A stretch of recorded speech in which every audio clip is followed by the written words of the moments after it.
E aí, pessoal, tudo bem? Sejam bem-vindos ao canal Professor Faz Escola. Eu me chamo André Luiz e se você está aqui, tem grande chance de ser meu aluno na vida real. Por quê? Porque essa aqui vai ser uma revisão para futuras provas de 8º ano. Se você está no 8º ano e vai ter uma prova comigo, ou se já está no 8º ano e vai ter alguma prova com outro tipo de professor, provavelmente as matérias que estão aqui vão cair no 3º bimestre. Olha só, equação de segundo grau incompleta, circunferência, polígonos, perímetros e áreas. Bem tranquilo o assunto dessa prova, vai ser uma aula bem rapidinha que nós teremos hoje e eu vou mostrar para vocês algumas características extremamente importantes e a partir daí também vamos ter umas noções de como podem aparecer eventuais problemas na nossa prova, combinado? E não esqueçam, coloca o dedo no like e escreva alguma coisa para ajudar o professor a ter engajamento, porque vai dar aquela moral. Ajuda você, isso me ajuda, não é verdade? Bom, galera, vamos lá. Estamos aqui na nossa bela capa, temos o Super Math nos dando aula e começamos com essa matéria maravilhosa. Circunferências. Beleza. Uma circunferência já está sendo representada. Nós temos o comprimento da circunferência, que é a sua borda. Então vamos colocar aqui, ó. Comprimento. Também podemos chamar de perímetro, tá bom? Perímetro. Primeira característica muito importante. Se você cortasse essa circunferência aqui, ó, e esticasse, é como se eu tivesse uma corda, né? Eu coloco uma corda em volta de algo que é circular, e aí eu poderia cortar e ver o seu comprimento. Então, essa aqui seria a nossa distância dessa bordinha aqui. A outra coisa muito importante é que nós temos um centro. Espero que seja bem no centro. Do centro sai um segmento de reta extremamente importante. E aí você vai me perguntar, que segmento de reta que é esse? O raio. O raio é extremamente importante. O raio ele vai sair do centro até a extremidade da nossa circunferência. Esse elemento é extremamente importante para a gente que vai estar trabalhando. Outra coisa que é extremamente interessante, que vai cruzar essa figura, quem que é? É o nosso diâmetro. Vamos escrever aqui, diâmetro. O diâmetro ele passa pelo centro da circunferência também, galera, diâmetro. Né? A gente vai ter o diâmetro que passa por ele, e eu já quero deixar uma coisa muito importante destacada. Se eu tivesse, vendo aqui o nosso centro, né?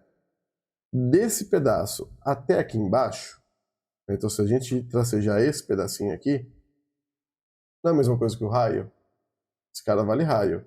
E se eu fizer essa mesma medição aqui para cima, vocês vão perceber que também vai ser o raio. E aí eu já tiro uma pequena concepção, né? O diâmetro é igual a 2 raios. Verdade? Sim, né?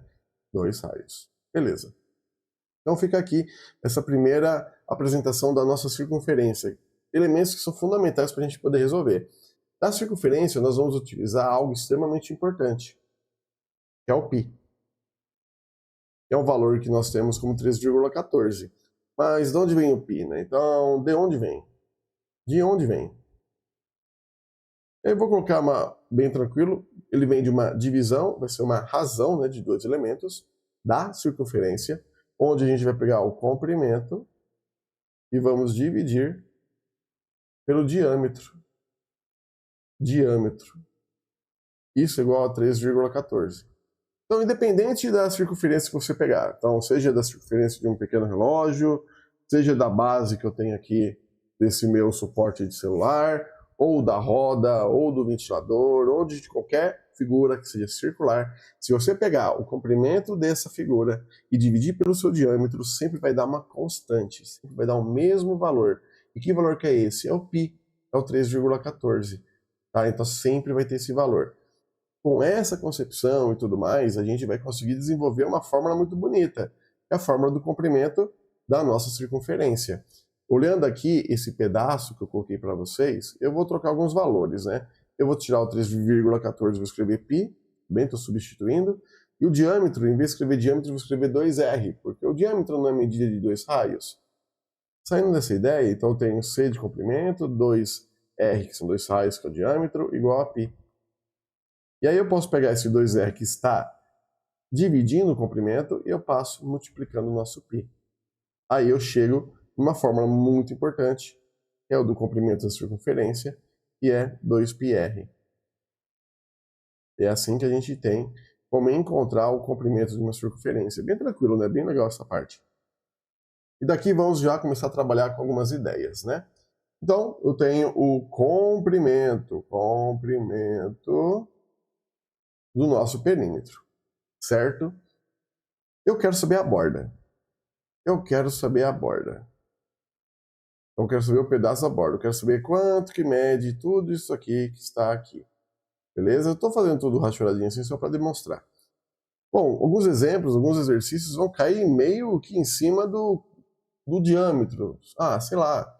Eu tenho um diâmetro de 100 metros. 100 metros.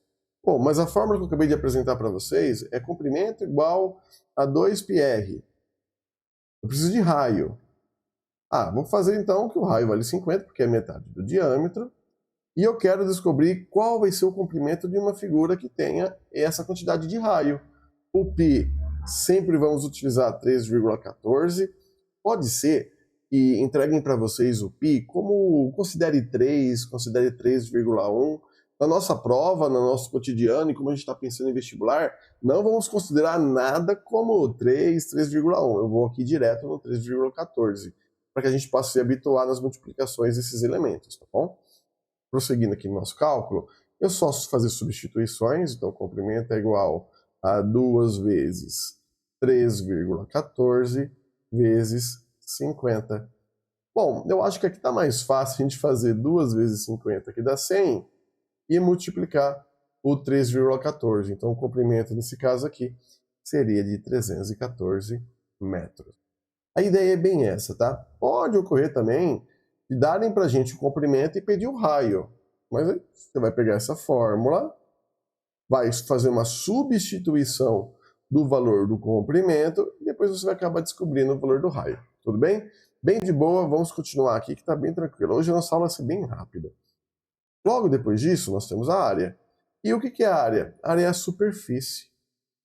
A área é toda essa superfície que nós temos aqui na nossa figura. Então, essa parte que eu estou rachurando é a nossa área. Temos uma fórmula, e a fórmula é dada por πr ao quadrado.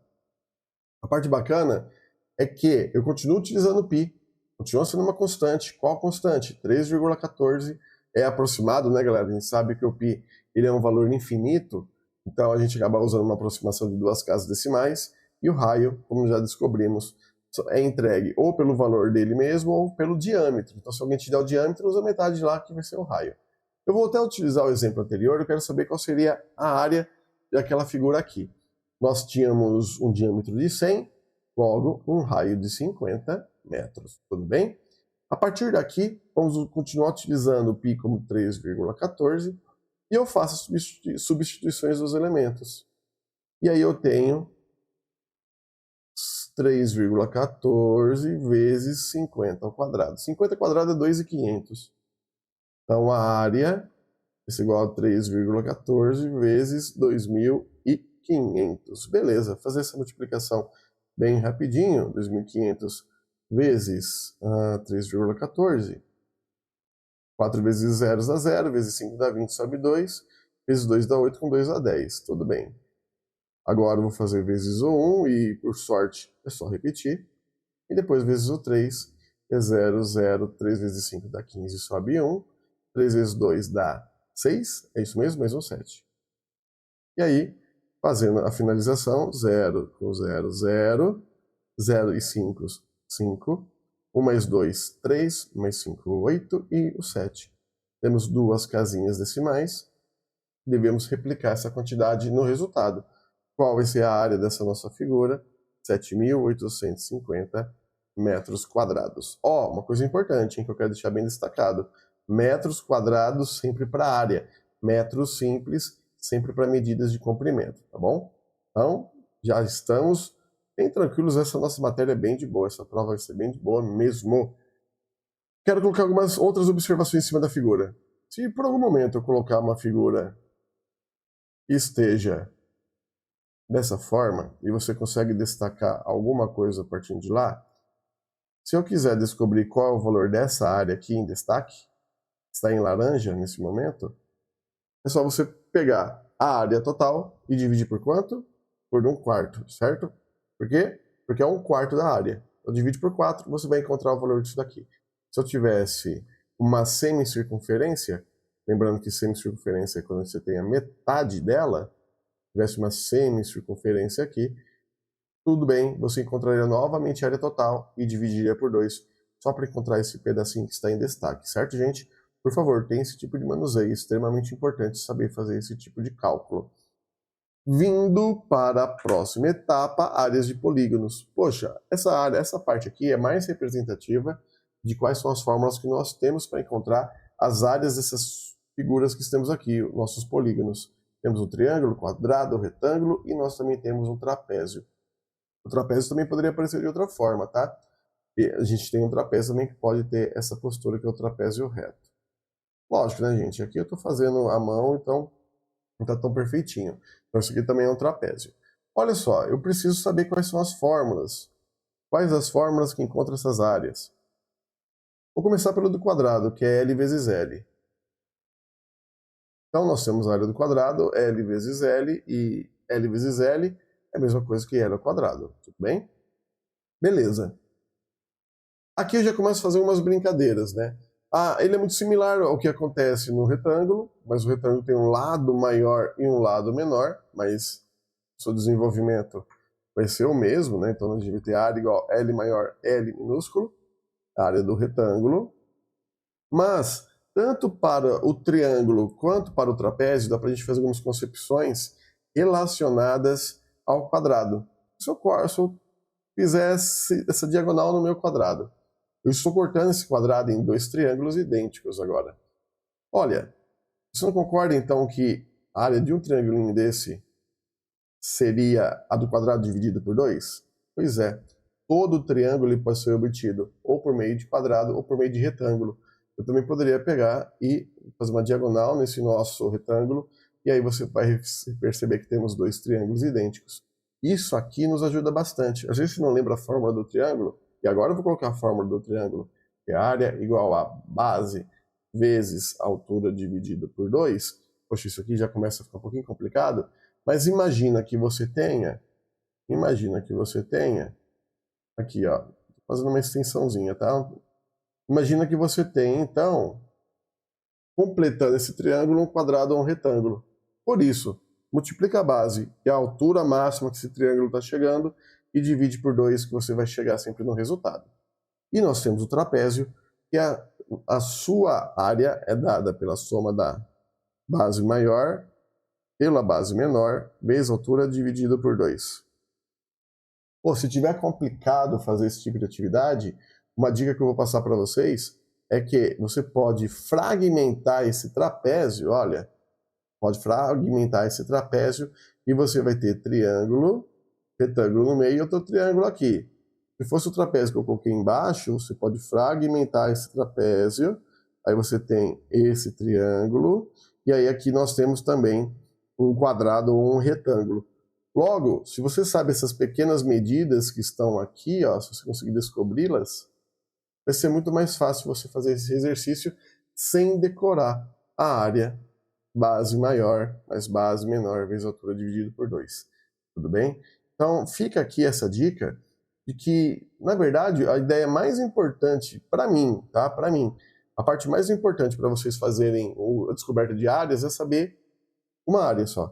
Se você souber a área do quadrado e você ter essa desenvoltura, esse jogo de cintura que a gente acabou de apresentar em desenvolver um triângulo e desenvolver um trapézio, praticamente você consegue achar todas as áreas possíveis apenas brincando com o quadrado. Você faz a diagonal e aí você vai fazendo manipulações dessa figura. Fica a dica, galera, ó, funciona mesmo, pode confiar. Melhor do que ficar decorando um monte de fórmula. Embora numa lousa eu coloque as fórmulas na prova, eu não quero que você decore fórmula. Eu quero mesmo que você tenha esse desenvolvimento que eu acabei de falar. Olha, brinca com essa figura, faz manipulação, enxerga, vê o que está acontecendo com ela e a partir daí você vai colocando as informações necessárias para desenvolver o seu exercício. Combinado? E vamos lá, deixa eu dar uma olhadinha aqui. Nós já estamos com... Caramba, achei que tinha menos tempo, já são 15 minutos de vídeo e vamos continuar. Equações de segundo grau incompleta. Aqui a gente já termina. Bom, galera, antes de mais nada, eu lembro que a primeira vez que eu apresentei esse tema para vocês, o meu foco foi apresentar a equação completa. Né? Eu falei assim, vamos falar quem é a nossa equação de segundo grau completa. E ela se apresenta como um ax ao quadrado mais um bx mais um c igual a zero. O que eu quero que você saiba? Toda equação de segundo grau terá até dois valores de x. Porque eu estou dizendo com toda a verdade, porque eu coloquei um sinal de igual, que o primeiro membro dessa igualdade deve ser igual ao segundo membro da igualdade. Ou seja, tudo que está aqui, o ax ao quadrado mais bx mais c, deve ser igual a zero. É essa a ideia que nós temos em equação de segundo grau. Bem? Eu não vou demonstrar como a gente vai encontrar os valores de x por meio da equação completa. A nossa ideia aqui é desenvolver as incompletas. Mas para saber se uma equação é incompleta, eu tenho que ter algumas ideias já determinadas. O que faz ela ser completa? Poxa, a nossa equação de segundo grau é completa porque ela apresenta um elemento a que multiplica um x ao quadrado. Esse elemento a é um coeficiente. O coeficiente.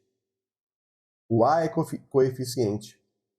Porque ele está acompanhando uma variável na multiplicação. Seria o nosso coeficiente numérico lá nos monômios. Lembra, galera? Nós temos os monômios, coeficientes numéricos e a parte literal.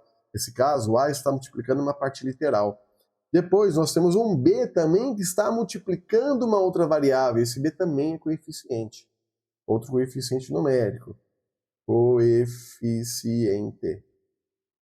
E por último, nós temos o c, que não está sendo multiplicado por ninguém, ele está sozinho, então nós chamamos o c de um termo independente. Certo? Ele não depende de nenhum outro valor.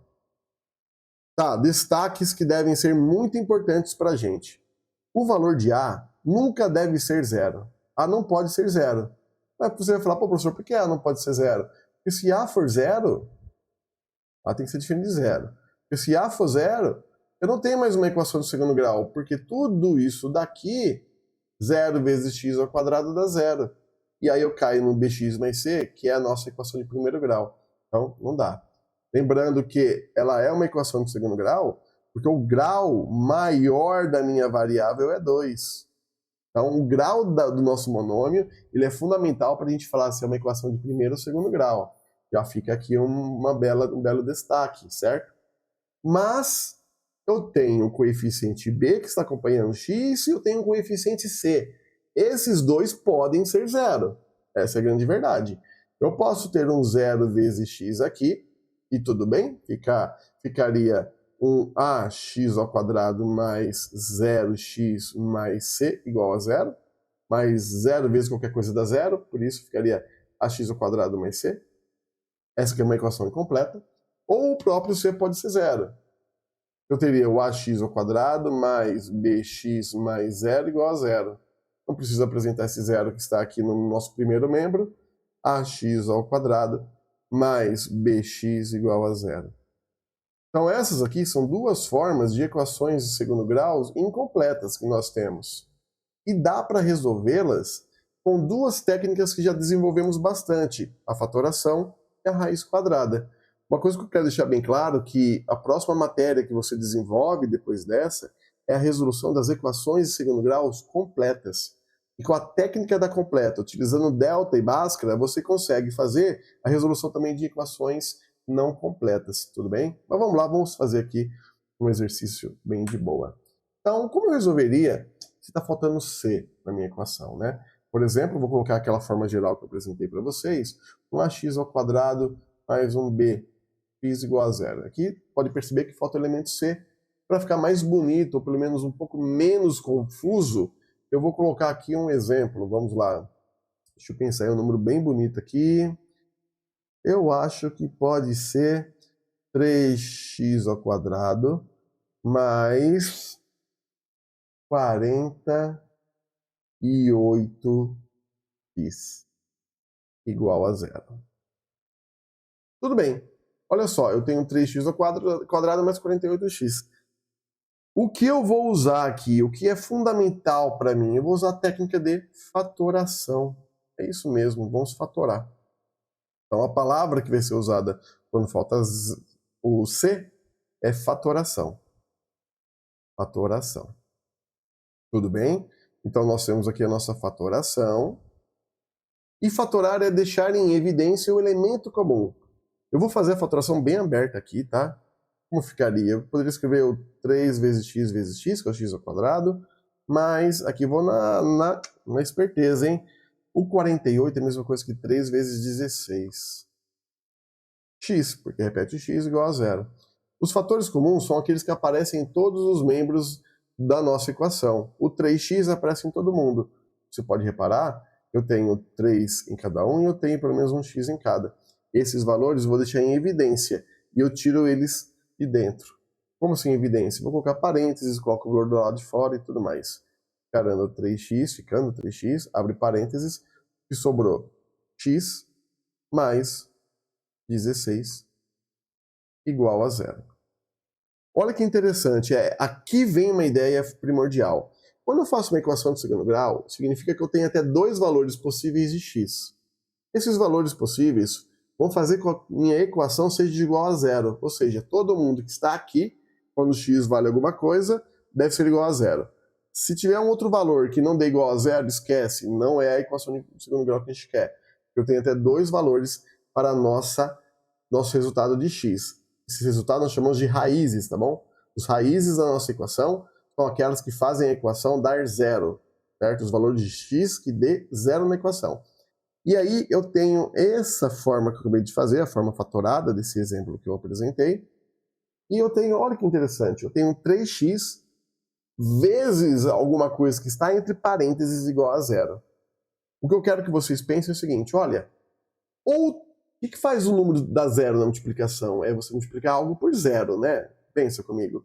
Então veja, eu tenho duas hipóteses aqui que eu vou trabalhar. Vou trabalhar com essas duas hipóteses, certo? A primeira hipótese é, ou 3x é zero, e zero vezes quem está aqui dentro vai dar zero, ou quem está dentro do parênteses dá zero, e 3x vezes zero dá zero. São duas situações que eu tenho. Eu vou separar essas duas situações. Na primeira situação eu falei, olha, ou 3x é igual a zero. 3x igual a zero. Fazendo a técnica aqui, passa o 3 dividindo zero, acaba que x é igual a zero. Então se x for zero, vai dar 3 vezes zero, entre parênteses 0 mais 16 igual a zero. Ou seja, 0 vezes 16 vai dar zero. Essa primeira situação foi aceita.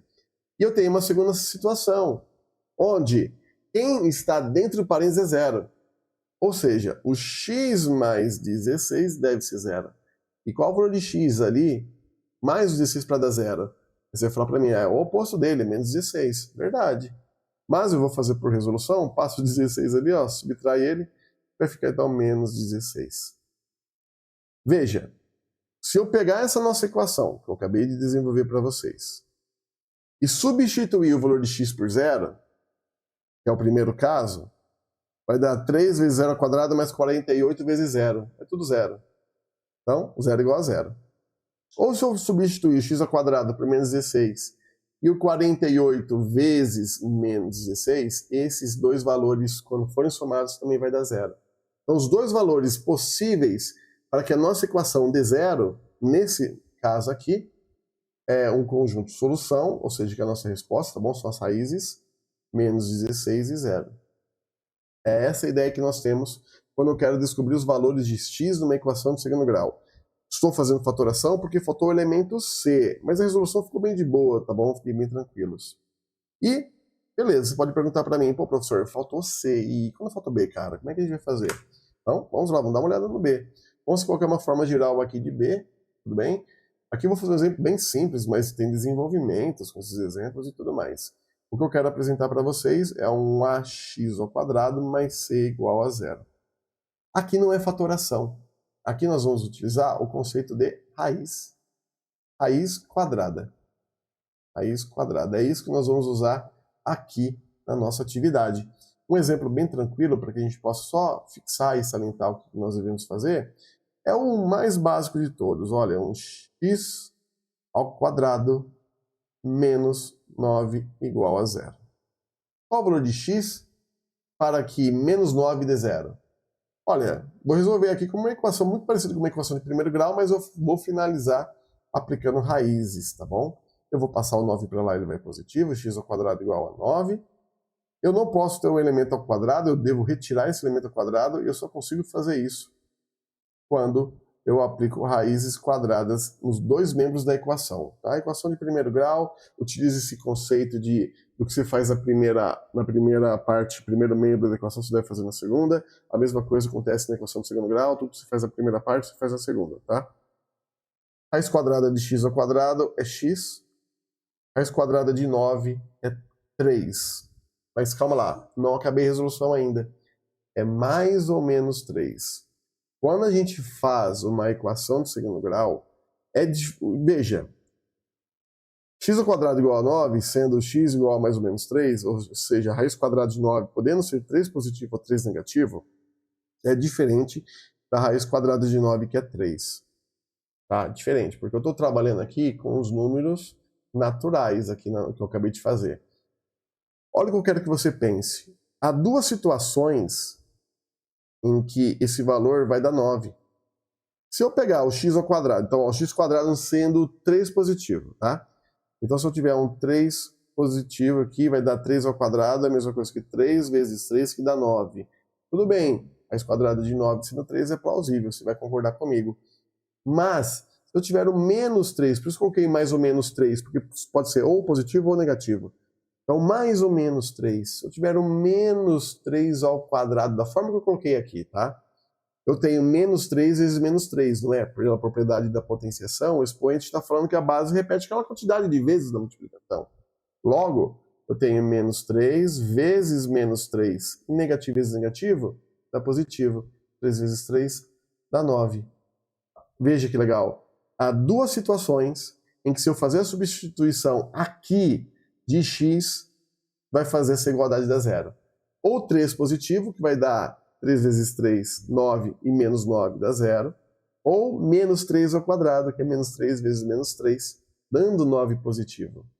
Por isso eu coloco que a resolução vai dar mais ou menos 3. E aqui a gente tem o nosso conjunto solução, é um S. Meu S não é tão bonito, pois é, menos 3 e 3. Ou seja, há dois valores para as raízes dessa nossa equação. Lembrando que raiz são os valores possíveis de x. 3 negativo e 3 positivo. Tudo bem, pessoal? E é isso aí, mais ou menos são essas ideias que vocês vão ver na nossa prova. Peço para que vocês tenham bastante cuidado, bastante carinho na prova. Tá bem de boa a prova, tá bem de boa mesmo. E acabamos nossa aula de hoje. Nossa aula, achei que ia ser mais curta a aula. A aula acabou tendo quase 30 minutos. Espero que vocês tenham gostado da nossa aula. Essa aula eu fiz separada da turma do 9º ano, não quis atrapalhar ninguém na hora do seu desenvolvimento. Então essa aula deve sair hoje mesmo, no domingo. Vou fazer a edição, colocar para vocês poderem estudar. As provas que são aplicadas comigo são de quarta e quinta-feira. Mas se você não for fazer minha prova e queria só dar uma olhada em como desenvolver áreas e comprimentos de circunferência, trabalhar um pouquinho também com as áreas dos outros polígonos, especial quadrado, membro do quadrado, que é extremamente importante. E se você estava com dúvida em equações de segundo grau incompleta, espero que tenha sido aqui um pouco claro e possa ter ajudado vocês nos seus estudos. E galera, antes de mais nada, curta o canal do professor, o canal tá bacana, você pode perceber que tá bonitinho o canal, tô mudando alguma coisinha, logo eu vou colocar, quem sabe, uma outra prateleira ali, ó, porque os livros não param de chegar, tô com bastante material bacana para poder ajudar vocês e também para poder ficar cada vez melhor na matemática. E acabou a nossa aula. Curta o nosso canal, compartilhe com os colegas que vão fazer a prova comigo e a gente se vê na escola. Tchau, tchau.